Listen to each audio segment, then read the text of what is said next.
Let's take a break out of your day right now. Let's take a minute to chat about one of the most iconic characters in the universes beyond, Inquisitor Eisenhorn. When I first saw they were making an Eisenhorn card, I was incredibly psyched. I read all those books years ago. Eisenhorn was a really cool character. He kind of recruited employees and acolytes to help him on his mission to purge the galaxy of heresy, and they all had unique, fascinating backstories. Inquisitor Eisenhorn, the main man himself, used what could be called questionable methods at times. He even had an enslaved daemon named Cherubale.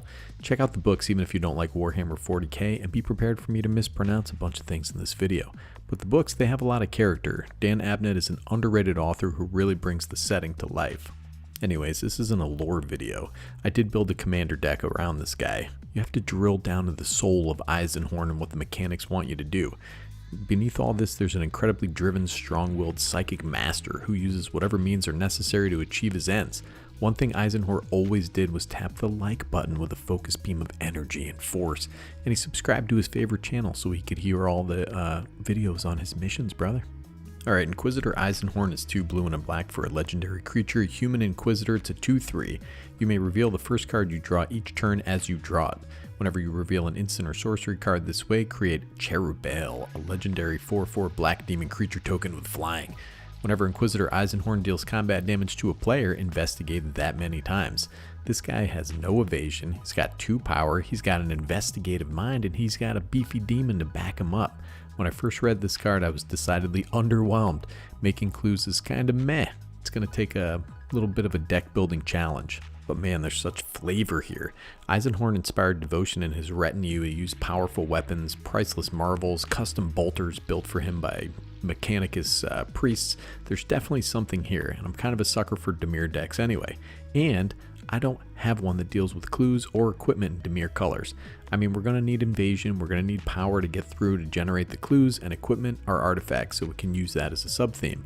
This is a $70 commander deck, so we have room for upgrades as you get that promotion from Interrogator to Inquisitor, brother. Alright, let's start with some obvious synergy pieces. We have Academy Manufactor, 3 generic mana for an artifact, creature, assembly worker. It's a 1/3. If you would create a clue, food, or treasure token, instead create one of each. This guy's such a gem. This guy can be had for pretty cheap for what he does. He's out there making lots of tokens for you. Shimmer Dragon, 4 blue for a creature dragon. It's a 5/6 with flying. As long as you control 4 more artifacts, which hopefully we will, Shimmer Dragon has hexproof. You can tap 2 untapped artifacts you control, draw a card. This is fantastic in a clue deck, treasure deck, and an equipment deck. What a powerful card. That's only $1 right now. You got Tezzeret, Betrayer of Flesh. This dude hates his own flesh, dude. He rips it off at every opportunity. You can't bring this guy to a party. He's ripping his flesh off the whole time. It's 2 blue for a legendary planeswalker, loyalty 4. The first activated ability of an artifact you activate each turn costs 2 less to activate. It's got +1, draw 2 cards, then discard 2 cards unless you discard an artifact card. -2, target artifact becomes an artifact creature. If it isn't a vehicle, it has base power and toughness 4/4. And the -6, you get an emblem with whenever an artifact you control becomes tapped, draw a card. Well, equipping is an activated ability, so this can help you with your equip costs. He's got a bunch of decent abilities we can use to slap our opponents around as well. Look at this guy just pondering a hunk of steel. This guy will slap the skin right off you too. It's 1 and a blue for a creature, human artificer. It's a 1/2. Sage of Latinam. Tap, sacrifice an artifact, draw a card. Look at this fella, he's just pondering that square of metal. What a knucklehead. Listen, man, you've never seen a guy doing what this guy does. Vidalcan Engineer is 1 and a blue for a creature, Vidalcan Artificer. It's a 1/1. Tap, add 2 mana of any one color. Spend this mana only to cast artifact spells or activate abilities of artifacts. This is another little mana dork that feeds our equipment strategy, because those are activated abilities when you want to equip or reconfigure. Brass Squire, 3 generic mana for an artifact creature. It's a mere 1/3. Attach target equipment you control to target creature you control. All you have to do is tap this little fella.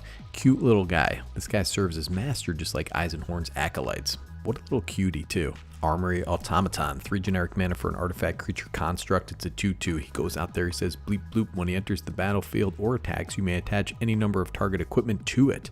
This is such an underused alternate commander in any equipment deck. If your creature Eisenhorn gets removed, then you can use this guy to wear all your equipment. I think this is the best, most expensive card in the deck at $5. We kind of transitioned away from synergy into equipment synergies, so let's just talk about some of the equipments in this deck. This is a budget deck, so we don't have the swords of X and Y in here, but there are a few that are pretty powerful. Let's chat about them. We got Winged Boots, 1 and a blue for an artifact equipment. Equipped creature has flying and ward 4 as equipped for 1. This is a reason to play a blue equipment deck. This thing's so awesome. Very cool card that can help protect your commander. And you got Trailblazers Boots. Somebody threw one of these at Trent Reznor at a 9 Inch Nails concert. 2 generic mana for an artifact equipment. Has equipped for 2. Equipped creature has non-basic land walk. May as well be unblockable. This looks like something an Inquisitor would wear in the first place. You're traipsing around the muck where all the heretics dwell.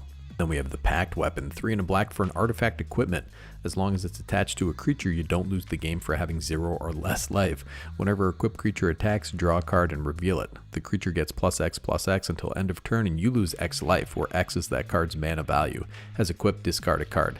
This lets us draw cards, which is awesome. More clues. The equip is doable in a deck where if our game plan is going off right, we're making lots of clues and drawing lots of cards. And you got the old Nettle Cyst and Cranial Plating. These are efficient cards that can increase the power of our commander. Nettle Cyst is pretty awesome. This can be a win condition all on its own. And you got the old Mask of Riddles. 2 and a black for an artifact equipment. Equipped creature has Fear. Whenever equipped creature deals combat damage to a player, you may draw a card. Has equipped for 2. Twist their minds with fear, brother. What a cool card for a budget deck. Evasion and card draw. Blade of the Oni. Looks like Blade of the Emo. 1 and a black for an artifact creature. Equipment Demon. It's a 3/1 with Menace. Equipped creature has base power and toughness 5/5, has Menace, and is a black demon in addition to its other colors and types. Has reconfigure for 2 black. This looks like something Eisenhorn would have the fortitude to pick up and use. Imagine slapping somebody in the face with this thing, brother. Alright, so it looks like we have a critical mass of evasion. We have some other stuff packed in there. Let's not forget about Cherubael, though. Am I saying this wrong? You guys tell me in the comments below. We have a good 19 instants and sorceries and some cards like Brainstorm that can staff the top of the library with some of our interaction and removal, of which there are about 11 pieces. Eisenhorn was a powerful psyker. He could do spells and stuff, right? And when he does, this guy can rise up and do whatever he wants to do. The demon. Alright, but how do we win? We're going to have lots of clues, we're going to have lots of artifacts, and hopefully we'll be flush with cards and mana. So we have the Cyberdrive Awakener, 5 and a blue for an artifact creature construct. It's a 4/4 with flying. Other artifact creatures you control have flying, and when it enters the battlefield until the end of turn, each non-creature artifact you control becomes an artifact creature with base power and toughness 4/4. Well, hopefully we got a bunch of rocks and a bunch of clues and we can finish the fight with this guy. Very similar card, Rise and Shine, 1 and a blue for a sorcery. Target non-creature artifact you control becomes a 0/0 artifact creature. Put 4 +1/+1 counters on each artifact that became a creature this way. Has overload for 4 blue. So this is a similar effect to weaponize our clues and our mana rocks. We also have a couple artifact aristocrat effects that can drain our opponents.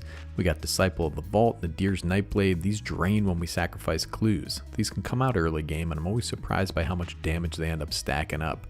Disciple of the Vault especially can benefit off your opponent sacrificing treasures and all that nonsense.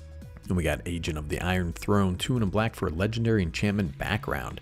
Commander creatures you own have one, and an artifact or creature you control is put into a graveyard from the battlefield. Each opponent loses 1 life. Alright man, these backgrounds need our commander to be effective, but that's life in a budget deck, my brother. And you got the Marionette Master out there reminding me of all my ex-girlfriends just pulling my strings, dude. 4 black for a creature, a human artificer. It's a 1/3 with Fabricate 3. Whenever an artifact you control is put into a graveyard from the battlefield, target opponent loses life equal to Marionette Master's power. And of course we got this card. Such a diesel card. This can shred life totals in the modern treasure clue environment. So what you got after that is a powerful interactive deck that lets you be an Inquisitor for a day. All this for $72. There are some other little gems in the deck list. I'll let you discover them for yourself. That's half the fun of building a commander deck. Finding those little synergy pieces, pouring through people's decks lists. It's like a Bob Ross video. Well, here's a little Sleeper's Robe. It's just a happy little enchantment. God was having a good day when he created that. All the swords would be awesome in this deck if you want to go spend $500 or something, as well as a bunch of tutors. You could also pack in some combo lines. This is Dimir after all, though I don't have any in this deck because it's a budget deck, dude. Thanks for listening. You guys are the real Inquisitors out there. Sneaky G from Better Commander, signing off.